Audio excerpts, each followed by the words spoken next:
All right, so par for the course this season, right? Let's take it to Atlanta, Georgia. Another warm afternoon after a pretty spectacular weekend today. If you've got Monday off, I know the industry folks, they are very happy to be out and about. We've got temps approaching 80 degrees today under partly cloudy skies. So even if you're down there at Piedmont Park, you get a little bit of cloud cover to offer up, not just total blazing sun. You do have to put up with the pollen, though. We'll talk a little bit more about that later. Tomorrow, we're going to keep those temperatures warm, but cooling off towards the second half of the week, especially on Thursday with scattered showers, temps only in the upper 50s. We'll rebound a bit Friday into the weekend, back to the low to mid 60s. However, we are going to keep the rain chances around. So you can see it is the ups and the downs and the dry and the wetter pattern here as we move into the month of March. So the first, or I guess this is the second week, right? What is today? Today is March 6th. So we are, the first full week of March here. We are getting a little bit of everything headed our way.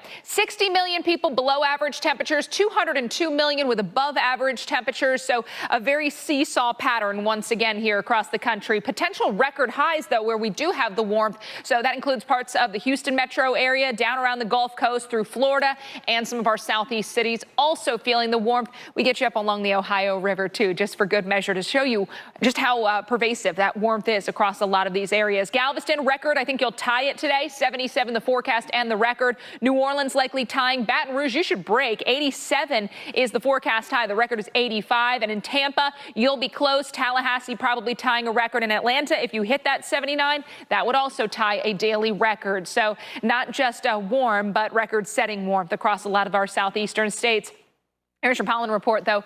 Everybody's feeling that. So you're a little stuffy, you're not alone. I'm the same way. You got itchy eyes. You go outside, you think it's such a beautiful day. You're like, I'm going to go out there and read. I'll take my phone out. I'll put it on the next thing you know, Mike, everything's covered in pollen. You're not alone. Jackson, Indianapolis, and Charlotte also dealing with moderate to high levels. Look at Indianapolis, so all the way up into the Ohio Valley and northward. It's getting bad early, way early, right? The snow. When homes look like little bumps in the snow, you know something's going on. And we've got more wet and wintry weather to come. As Dr. Knabb pointed out, snow levels are going to be higher with this system, so we'll have to be watching for a flooding potential, especially as we get up into the Sierras. So those mid elevations where we still have rain this event, 3 to 5 inches, that could significantly deteriorate some of our snowpack and lead to some flooding problems. Coastal spots also looking at another 2 to 3 or 3 to 5 inches, depending on where you are. And then the highest of elevations, again, could be looking at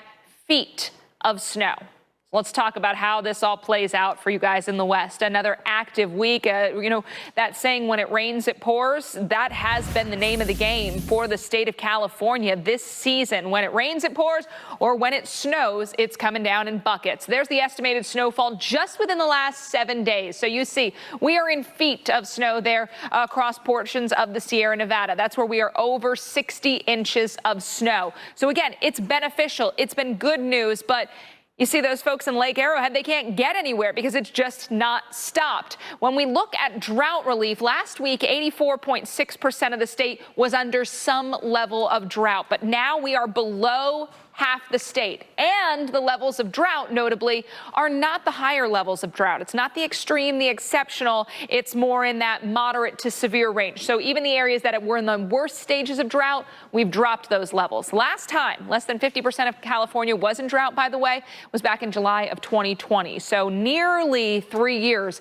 since we've seen this limited of drought conditions across the West. Obviously, some good news, but some problems come with all this wintry weather. Through this evening, we've got winter storm warnings and winter weather advisories across parts of California, also interior parts of the West. But now, more on the way, Mike, and we could again, as I said, be measuring that snow in feet across the Sierra. 3, 4, 5, even up to 6 feet of snow yet to come. It literally could not have been a better winter. It has been amazing. Well, a combination of incessant rain, gusty winds. We know it's such a dangerous one. Last week, at least 8 people were killed by trees knocked down in high winds. As that storm system moved through across the east, we talked about it here on the show. A lot of times, tornadoes gets the headline, but we see what the winds can do. And too many times, it is the tree that is unfortunately the result of a death or or death or injury as the result of a falling tree. Yeah, trees turn a particular wind situation into something much more dangerous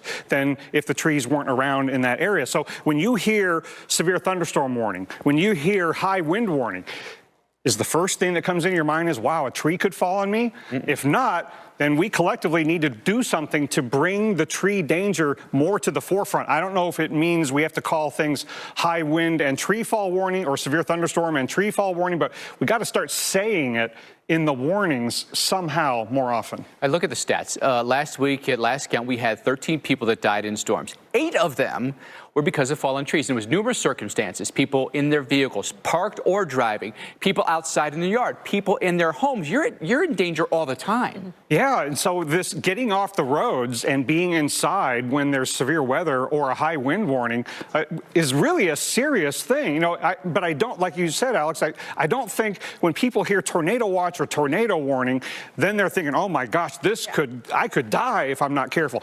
When they hear severe thunderstorm warning or high wind warning, I don't think that same thought process comes in, but Mike, what you say is absolutely true. It could be just as, if not more, life-threatening. So we have to change how we react to those kinds of warnings if we've got trees around. And keep in mind, a lot of these trees that fell last week weren't even leafed out yet. Right.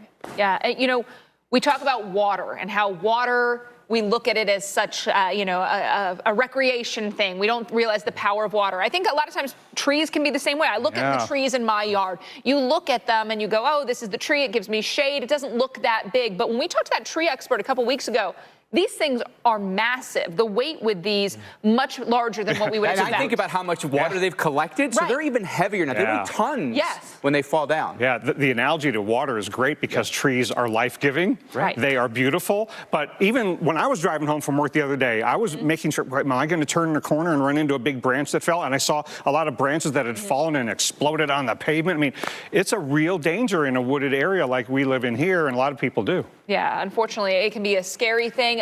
We are thinking about maybe the headline making the real frightening things, but you forget about, something. And it feels like the odds, I think, are so low. Right. But we saw last week, they're not. Right. So exactly. we're all at risk, right? Maybe we need tree fall warning. Yeah. That's all I can think of. Something. We need to increase our awareness of it, no doubt. Well, coming up, our coverage continues on the Weather Channel. Don't forget, coming up at